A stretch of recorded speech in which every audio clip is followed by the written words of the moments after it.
concept of AOP-Chip is something which is a little bit different from what many people have been working on presenting in this conference, because we're trying to put everything together, all the cells together, all the organs together, multi-organ chips and so on.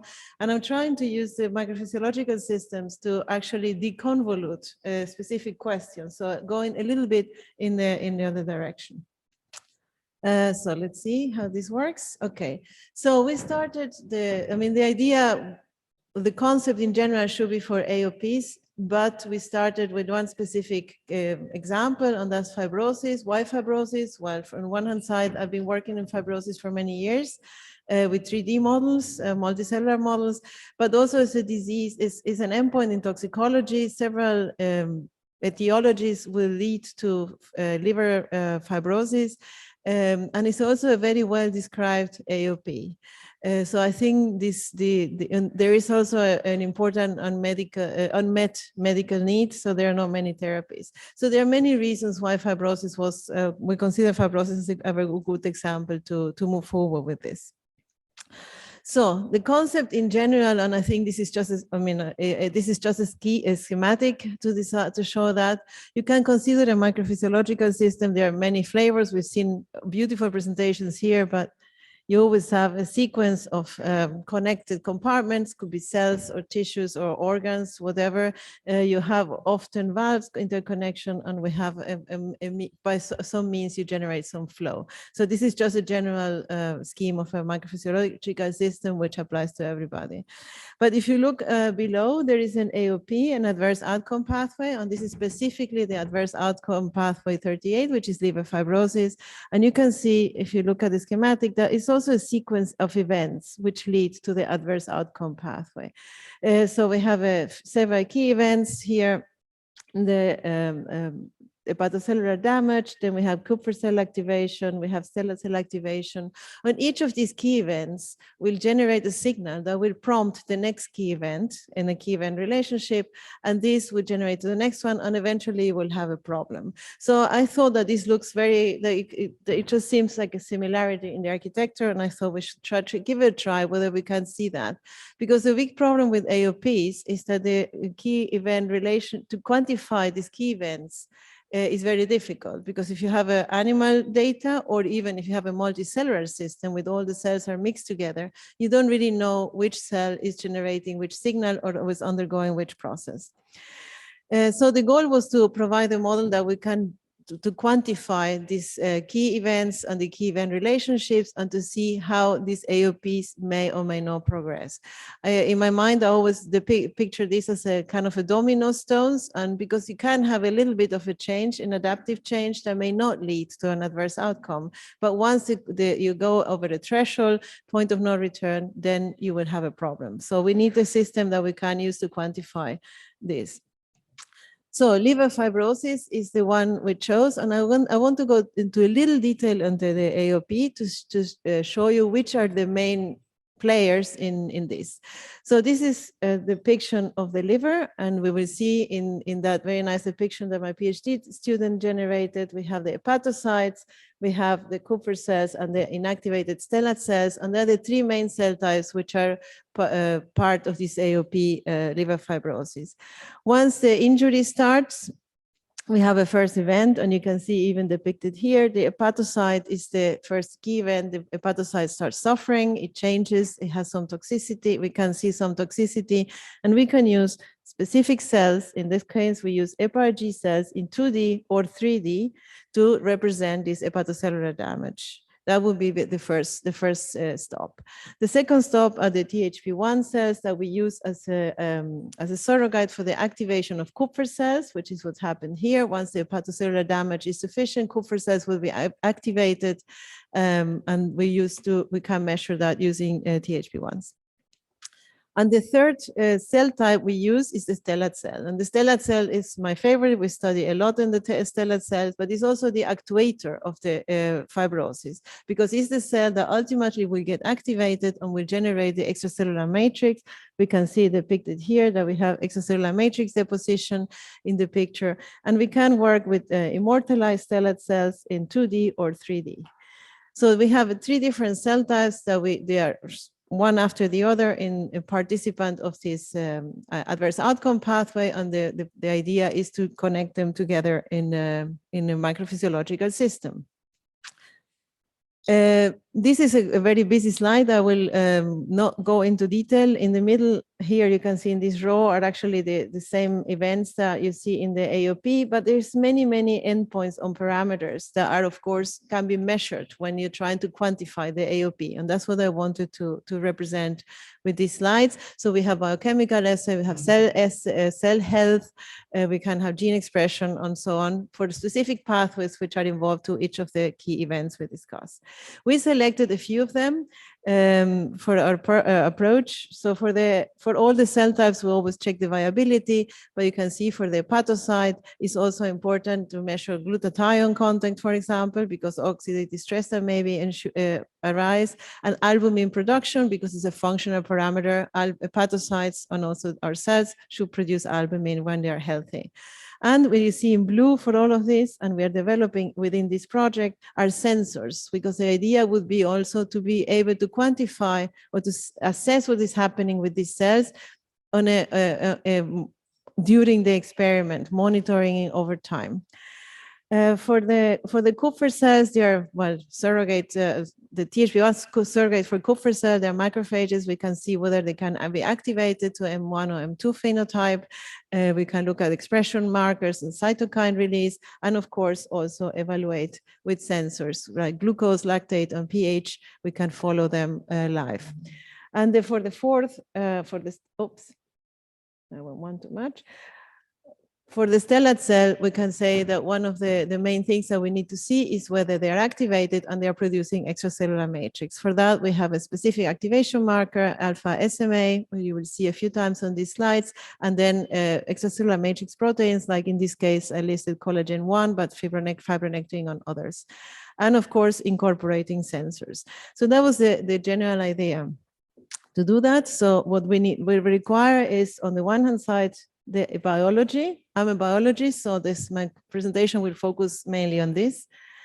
Of course, the development of a suitable microphysiological system that would allow us to incorporate sensors and also to take the cells out onto culture for a period of time. Fibrosis, I forgot to mention, is a chronic event, so you need to keep the cells over time. You need to stimulate them over time for that. And here the sensors that need to be low cost, that you can incorporate in your microphysiological system.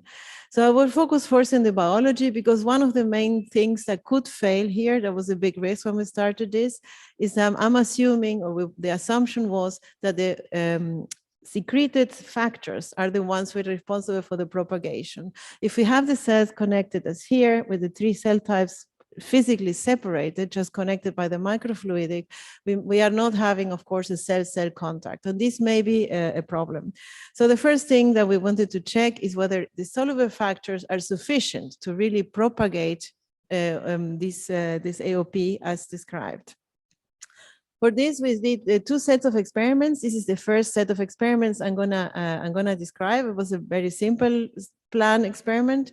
Took a bit of time, but it's still simple.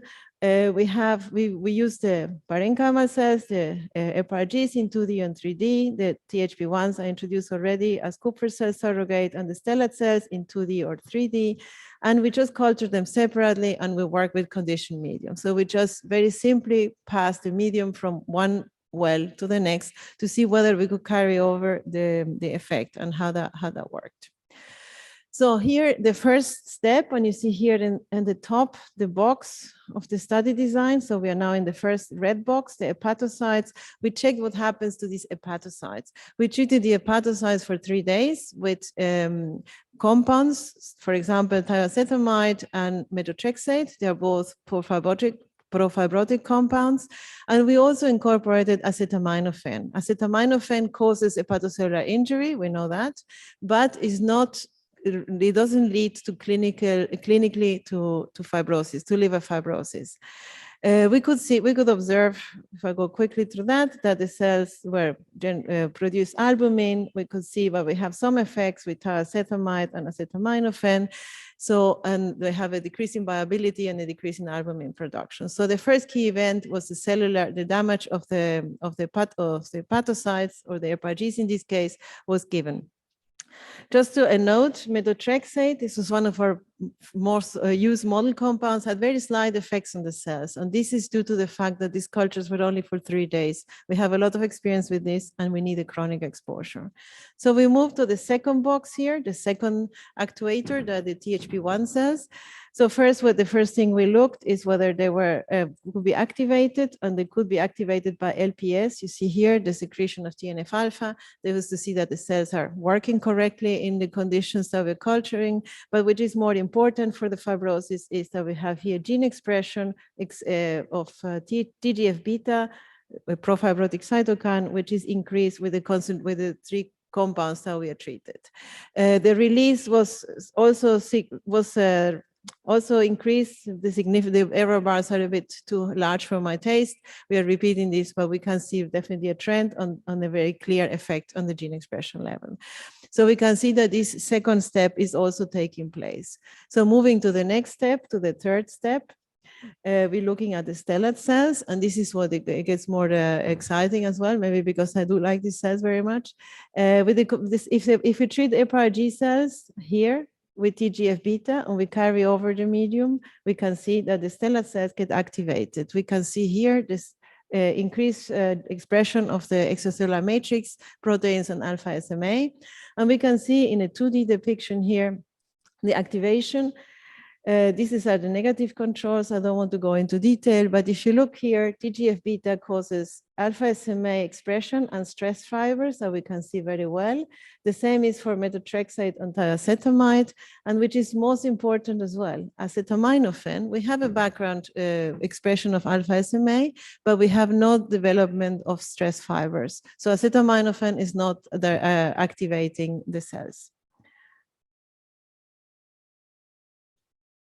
So we were quite happy that we see with soluble factors, we can really carry on the effect. We didn't seem to have also a direct activation through the compounds directly of the stellate cell, because if the stellate cell would be activated, you can just make an assay with just the stellate cell. But we could see that we needed that. So the next step was to generate a system where we can really have the cells, and again, we're the same 3 types, so I don't need to introduce them again.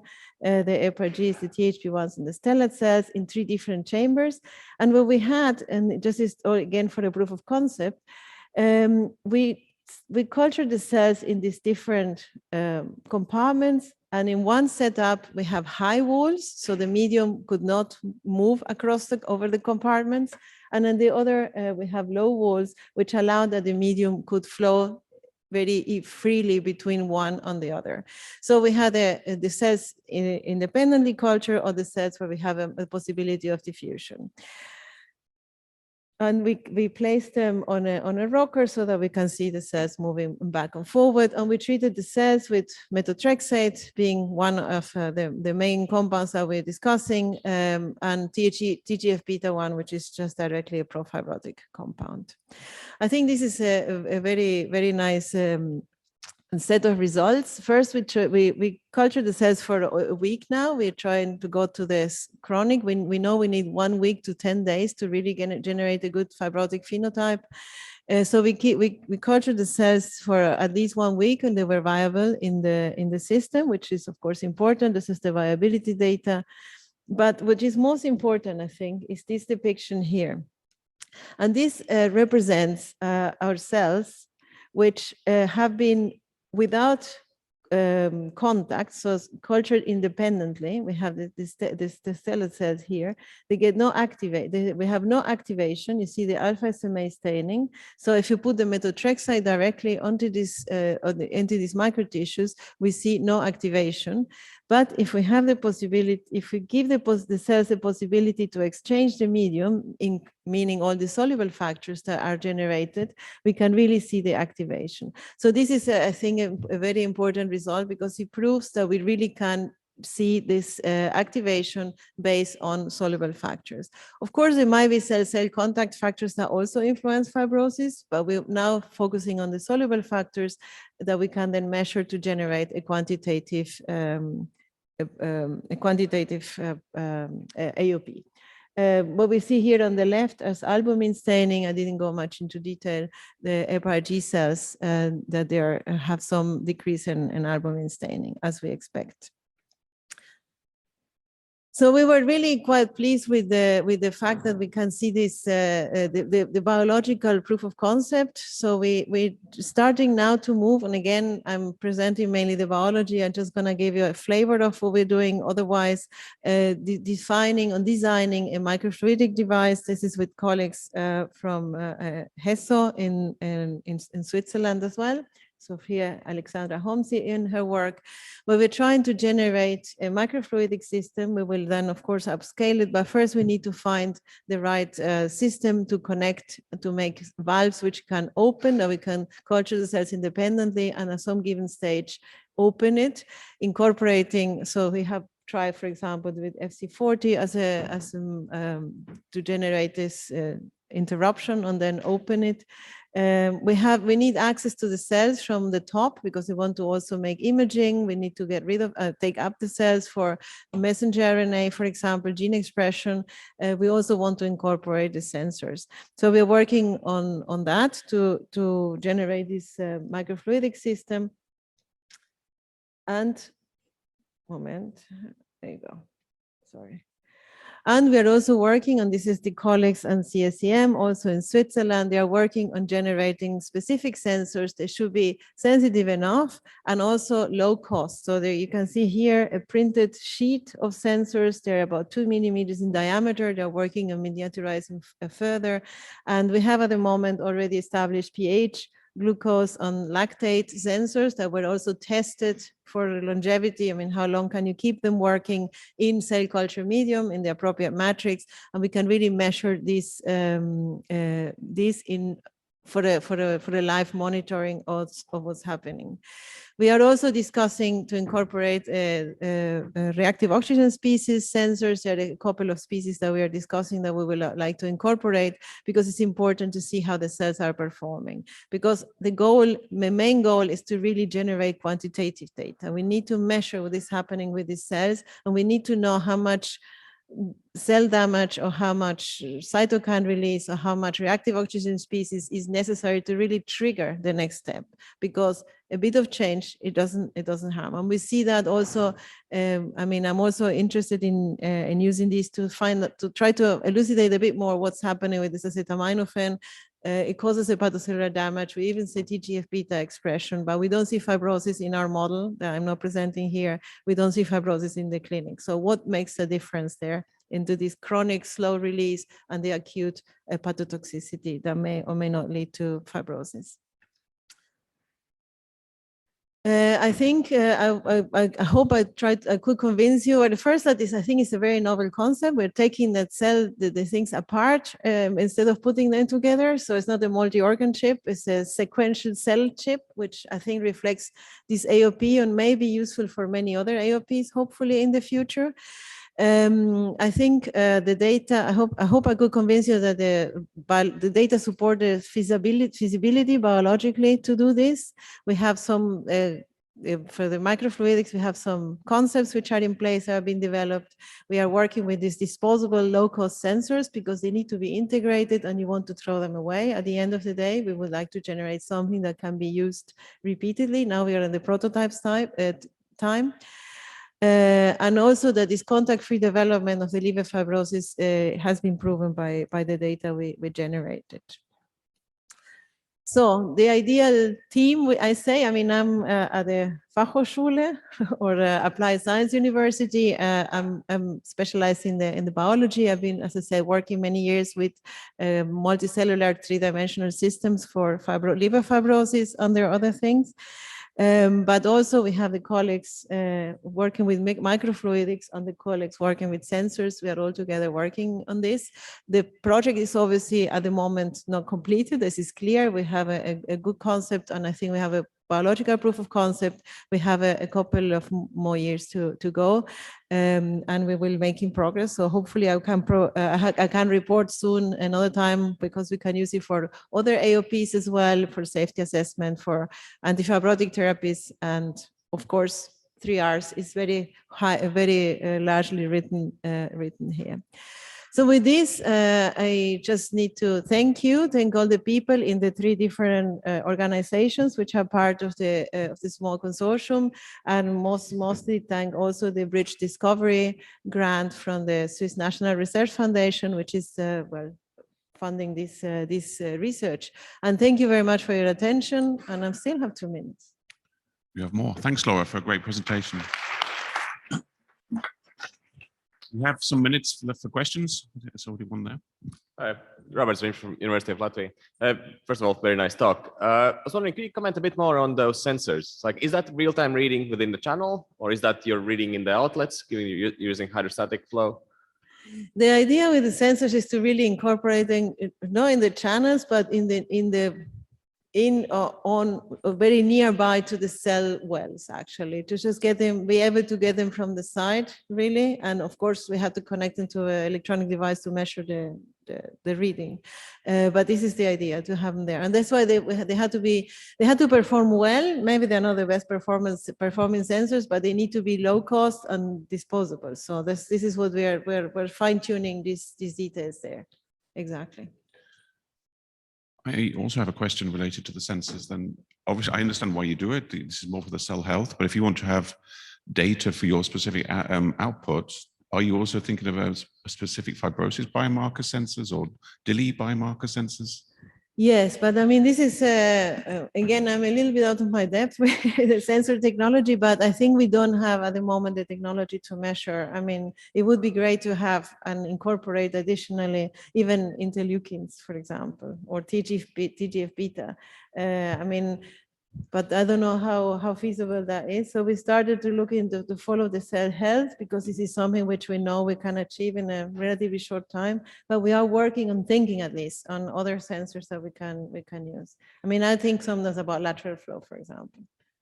I'm pretty sure there are ALT sensors out there, but I'm sure in vivo, I'm not sure whether they work. But yeah, it's a great concept. I like the idea of the AOPs and being able to separate everything out.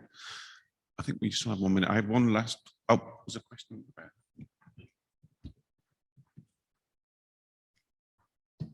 Thank you very much for the very interesting talk. And you are focusing on the soluble factors. So that depends on so the effect of soluble factor depends on the concentration. And the soluble factor itself is produced by the cells. So how did you select the good amount of the cell? So how do you set the number of the cell you cultured for each cell types? Yeah. Okay, this is a good question, and I would say that we have a bit of empirical experience more than a very reasoned approach. I mean, we know what we can achieve, and we're working with in the 3D. We're having for the stellate cells and for the APRGs, we're working 3D, so spheroids. They need to be small, because if you go above 250, 300 micrometers in diameter, they will start developing a necrotic core that we don't want. So we have to limit the cell numbers of that. So we're trying to get the cell numbers. It's not a physiological proportion between the cells, but we're just looking what is best for each cell type at the moment. It may be something that in the future we could adjust, actually. This is a good point. But at the moment, we are just making it as good as possible for each of the cell types. So for the concept of proof experiment, do you think it is not necessary to the cell ratio and physiological or not? No, I don't think so, because this is maybe something, of course, I didn't present today, but I've been working on fibrosis, and we make spheroids with the 3 cell types, and we have a non-physiological condition, proportion, and you really can elicit fibrosis, because if you're only working with 2,000 cells and you only have 3% stellate cells, then you can never see anything. So you have to kind of force the system a little bit. Again, it's a model. It's not the liver. I haven't even mentioned the endothelial cells, for example, which may play a role, but it's a model. So we try to make each cell is happy or maintained properly, and then we go from there. Thank you.